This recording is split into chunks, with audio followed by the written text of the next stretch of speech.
कहानी की शुरुआत होती है यूके की एक सिटी से, जहां हम हाईवे पर एक कपल को देख पाते हैं जो लुसियाना नाम के शहर की तरफ अपना वेकेशन मनाने के लिए जा रहे होते हैं, जिनका नाम मेरी और रोनी है। तभी रोनी नोटिस करता है कि उनके पीछे एक ट्रक आ रहा है और ट्रक का ड्राइवर बहुत ही अजीब तरीके से ट्रक को चला रहा होता है। साथ ही वह देखता है कि ट्रक के आगे कोई नंबर प्लेट भी नहीं है और ये बात उसे बहुत ही अजीब लगती है। लेकिन देखते देखते वो ट्रक उनको ओवरटेक करके आगे निकल जाता है। अब थोड़ी दूरी पहुँचने पर रोनी और मेरी को फिर से वही ट्रक नजर आता है जो एक घर के पास रुका हुआ था, जिसमें से एक आदमी अपने हाथों में एक बॉडी को लिए बाहर निकलता है और फिर उस बॉडी को पास के डस्टबिन में डालकर वहाँ से चला जाता है। ये देख रोनी और मेरी दोनों डर जाते हैं और रोनी जल्दी से अपनी कार को स्टार्ट करता है और वहाँ से तेजी से भागने लगता है। लेकिन अब वह ट्रक भी उनका पीछा कर रहा होता है। लेकिन रोनी अपनी कार को एक शॉर्टकट रास्ते पर ले जाता है और थोड़ी दूरी जाने पर वे पुलिस को फोन लगाने लगते हैं। इसके बाद वे लोग लौट कर उसी घर के पास आते हैं जहाँ पर उस आदमी ने उस बॉडी को छोड़ा था। वहाँ पर आकर वे लोग उसी डस्टबिन में देखते हैं जिसके अंदर उन्हें एक बॉडी नजर आती है।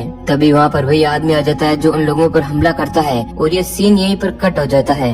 इसके बाद हमें लेन और चेस नाम के एक कपल को दिखाया जाता है। वो भी अपनी कार से लुसियाना शहर की तरफ बढ़ रहे होते हैं। दरअसल चेस अपने मोबाइल में मेरी और रोनी के साथ जो हुआ वही हादसा देख रहा था, जो कि एक सच्ची घटना थी और वो ये डॉक्यूमेंट्री में देख रहा था, जो कि आज से 23 साल पहले की घटना थी। अब चेस लेन को कहता है कि इस कपल को आज से 23 साल पहले किसी जीपर नाम के शख्स ने मार दिया था, जो हर 23 साल में इंसानों के बीच आता है और फिर वह 23 दिन तक लोगों को बहुत ही बुरी तरह से मारता रहता है। अब चेस को लगता है कि शायद वो एक बार फिर से लौट आएगा, क्योंकि रोनी और मेरी को मरे हुए पूरे 23 साल हो चुके हैं। लेकिन लेन को ये सब बातें फिजूल लगती है और बातों ही बातों में हमें पता चलता है कि लेन और चेस दोनों किसी हॉरर फेस्टिवल में लुसियाना जा रहे हैं। अब थोड़ी दूरी चलने पर लेन को उल्टियाँ होने लगती है। इस कारण वो कार से उतरकर जंगल में एक पेड़ के पास आकर उल्टी करने लगती है। वही चेस उसी गाड़ी में बैठा हुआ होता है जिसके हाथ में हम एक रिंग को देखते हैं, जिसे लेकर वो लेन को प्रपोज करने वाला है। दूसरी तरफ हम जंगल में एक क्रीचर को देखते हैं जो दिखने में बहुत ही खतरनाक और खूंखार नजर आ रहा था। तभी हम उस जंगल के पास सैम नाम के एक लड़के को देखते हैं जो दरअसल लेन का ही फ्रेंड है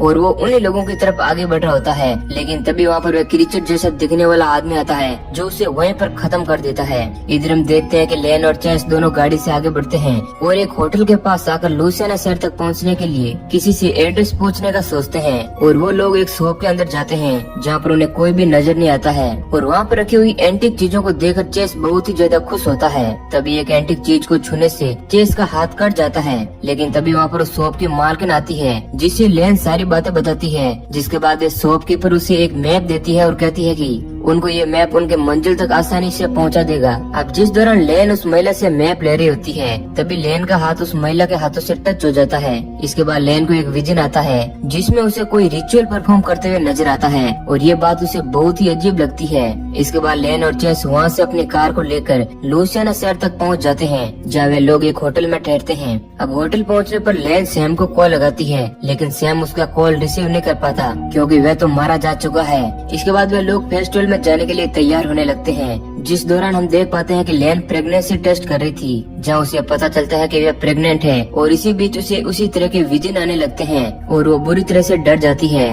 तभी वहाँ पर चेस आकर उसे संभालता है। इसके बाद लेन और चेस हॉरर फेस्टिवल में पहुँच जाते हैं। वहीं एक और हम उसी क्रीचर को देखते हैं जो आगे बढ़ता है। अब उसी फेस्टिवल में हम एक आदमी को देखते हैं जो भागते हुए लोगों के पास आ रहा है, जिसके शरीर में एक लोहे का हथियार घुसा हुआ है और वहाँ मौजूद सारे लोग बुरी तरह से डर जाते हैं। लेकिन थोड़ी देर बाद वह आदमी सभी को कहता है कि वह मजाक कर रहा है। वही दूसरी तरफ हम उसी आदमी को जंगल में देखते हैं जो सिगरेट पी रहा होता है। तभी वहाँ पर एक क्रीचर आता है जो उस आदमी को बड़ी बेरहमी से खत्म कर देता है और हम समझ पाते हैं कि यह वही किलर है जो सालों पहले गायब हो गया था, जिसका नाम जीपर है और वह सभी को बेरहमी से खत्म कर रहा है। इसके बाद हम लेन और चेस को देखते हैं जो अब उसी फेस्टिवल में एंजॉय करने लगे थे और वे लोग एक शॉप पर जाकर गेम खेलने लगते हैं। अब गेम खेलते वक्त लेन के हाथों में एक हथियार से चोट लग जाती है और उसे खून निकलने लगता है। अब इसी बीच में उसे उसी तरह के विजन आने लगते हैं और इस बार वह देखती है कि कुछ लोग उसके ऊपर किसी तरह का काला जादू कर रहे हैं। अब यह देखकर लेन बुरी तरह से डर जाती है और फिर लेन और चेस वहाँ से चले जाते हैं। लेकिन हम एक आदमी को देख पाते हैं जो उसी हथियार को अपने साथ ले जाता है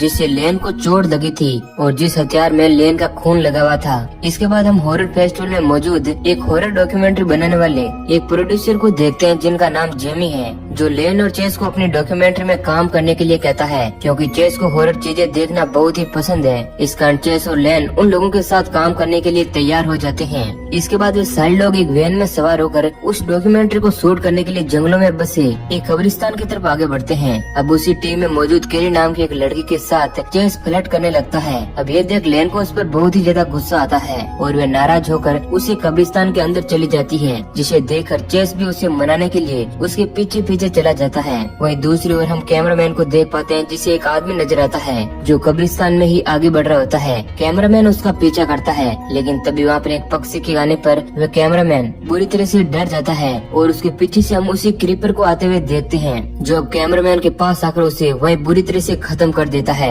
इधर हम चेस को देखते हैं, जो अपने पास रखी हुई रिंग को निकालकर लेन को प्रपोज कर रहा होता है। तभी वहाँ पर वह क्रीपर आ जाता है, जो लेन को अपने साथ लेकर वहाँ से चला जाता है। इसी बीच हम चेस को देखते हैं, जो लेन को बचाने के लिए कुछ भी नहीं कर पाता है।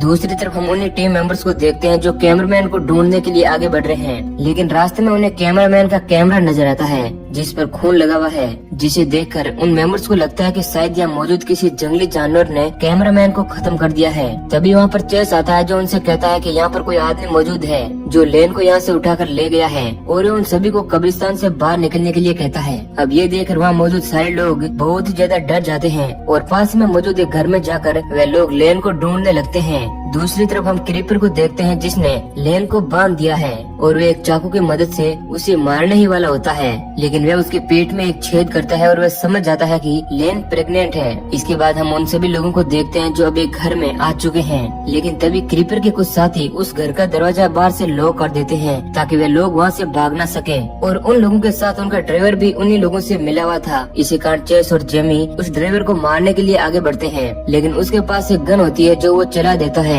जिसकी आवाज सुनकर क्रीपर को लेन के साथियों की आवाज भी सुनाई देती है और फिर क्रीपर लेन को वहीं बंधा हुआ छोड़कर चेस और उसके साथियों को अपना शिकार बनाने के लिए वहाँ से चला जाता है और वो दरवाजे को जोर जोर से पीटने लगता है, जिसके बाद वहाँ मौजूद सारे लोग एक बार फिर से डर जाते हैं और क्रीपर से बचने के लिए उस घर के ऊपर वाले रूम की ओर भागने लगते हैं। अब ऊपर वाले रूम में पहुँचने पर केरी नाम की एक लड़की के हाथों पर छत से खून टपकने लगता है। अब लाइट ऑन करने पर उन सभी को पता चलता है कि वहाँ पर एक बॉडी लटक रही थी और वो बॉडी किसी और की नहीं बल्कि सैम की ही थी, जिसे क्रीपर ने जंगल में मारकर खत्म कर दिया था और उस बॉडी को यहाँ पर लटका दिया। तभी वहाँ पर खिड़की तोड़कर क्रीपर उन लोगों को मारने के लिए आ जाता है। अब ड्राइवर अपने गन से क्रीपर को मारने की कोशिश करता है, लेकिन इसका असर उस पर बिल्कुल भी नहीं दिखता है। अब ये देखकर सारे लोग वहाँ से भाग जाते हैं। इसके बाद हम क्रीपर को देखते हैं, जो सैम की लटकी हुई बॉडी को नीचे उतारकर उसे बड़े ही चाव से खाने लगता है। इसके बाद हम लेन को देखते हैं, जो पास ही पड़े हुए एक चाकू की मदद से अपनी रस्सियाँ खोल लेती है और आजाद हो जाती है, और फिर वे चेस और उसके साथियों को मदद के लिए आवाज लगाने लगती है, लेकिन उसकी आवाज किसी को भी सुनाई नहीं देती है और वे परेशान होकर पास ही की एक खिड़की से वहाँ से भागने लगती है। इसके बाद हम केरी नाम की एक लड़की को देख पाते हैं, जो अपने साथियों से भागते हुए बिछड़ गई है, जो अब एक पास के रूम में आकर छिपी हुई थी। तभी क्रीपर दीवार में छेद करके अपने हाथों से केरी को खत्म करने की कोशिश करता है, लेकिन केरी किसी तरह अपनी जान बचाकर वहाँ से भाग जाती है और वे अपने दोस्तों के पास पहुँचती है। तभी उन सभी को उसी रूम की छत के ऊपर से किसी के पैरों की आवाज आती है। तभी छत पूरी तरह से टूट जाती है और वहाँ से लेन नीचे गिरती है, जो पूरी तरह से ठीक थी। अब उसे देखकर चेस बहुत ही खुश होता है। लेन उन सभी को कहती है कि वे लोग ऊपर वाले रूम में पूरी तरह से सुरक्षित रहेंगे, और उसकी बात मानकर सारे लोग ऊपर वाले रूम की तरफ आगे बढ़ते हैं, जहाँ रूम में लगे हुए एक ट्रेप में जेमी का पैर फंस जाता है, जिसे वे लोग निकालने की कोशिश करते हैं। और उस रूम में रखे हुए टेलीफोन से चेस पुलिस को भी फोन लगा देता है और वह पुलिस को सारी जानकारी दे देता है। तभी वहाँ पर क्रीपर अपने हाथों में कुल्हाड़ी लिए हुए आता है और केरी नाम की लड़की को उसके ही दोस्तों के सामने पकड़कर वहाँ से ले जाता है। अब ये देख उन सभी लोगों के बीच अफरा तफरी मच जाती है और वे लोग भागकर एक दूसरे रूम में आ जाते हैं, जहाँ पर लेन को वही काले जादू करने वाली चीजें नजर आती है। तभी चेस दरवाजे से बाहर देखता है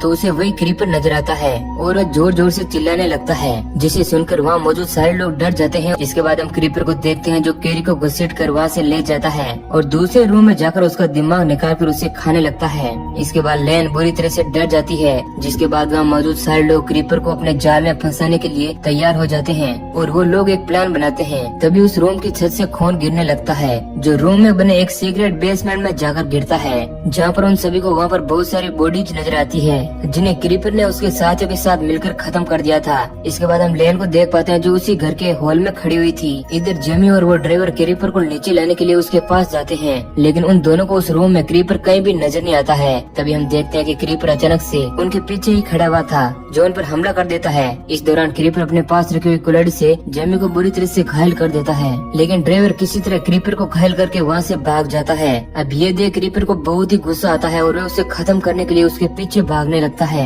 लेकिन नीचे आने पर उसे लेन नजर आती है और वो उसकी तरफ अट्रैक्ट होने लगता है। और अब लेन भी क्रीपर को अपने पास रखे हुए चाकू को उसे दे देती है, जिसके बाद क्रीपर उसको खत्म करने ही वाला होता है, लेकिन तभी अपने पास छिपे हुए रिचुअल वाले हथियारों से लेन उस पर अटैक कर देती है। इस दौरान वो क्रीपर की आंखों और कानों में उसी हथियार से हमला कर देती है, जिसके बाद क्रीपर को कुछ भी नजर नहीं आता है। तभी छत के ऊपर मौजूद चेस और वो ड्राइवर अपने पास रखे हुए बर्ड वाले हथियारों को यूज करके क्रीपर को बहुत ही बुरी तरह से जख्मी कर देते हैं और उन सभी को लगता है कि क्रीपर मारा गया है। तभी वहाँ पर बहुत सारे बर्ड आते हैं जो क्रीपर की मौत के कारण ही वहाँ पर आए थे। अब इसी दौरान ड्राइवर का पैर फिसल जाता है और वह नीचे गिर जाता है, जिस कारण उसकी भी मौत हो जाती है। लेकिन चेस किसी तरह अपने आप को नीचे उतारता है और उसी घर में पहुँचता है, जहाँ वे लेन के पास जाकर उसे गले लगाता है। तभी वे लोग देखते हैं कि वहाँ आए पक्षी क्रीपर की बॉडी को वहाँ से अपने साथ ले जा रहे हैं। इसके बाद वहाँ पर पुलिस भी आ जाती है जो उनको रेस्क्यू करने आई है। अब जब लेन पुलिस की जीप में बैठती है तभी हम उसकी आंखों का रंग चेंज होते हुए देखते हैं जो किसी क्रीचर की तरह नजर आ रहा था। दूसरी तरफ हम क्रीपर की बॉडी को भी देख पाते हैं जिसे उन पक्षियों ने एक बार फिर से जिंदा कर दिया था।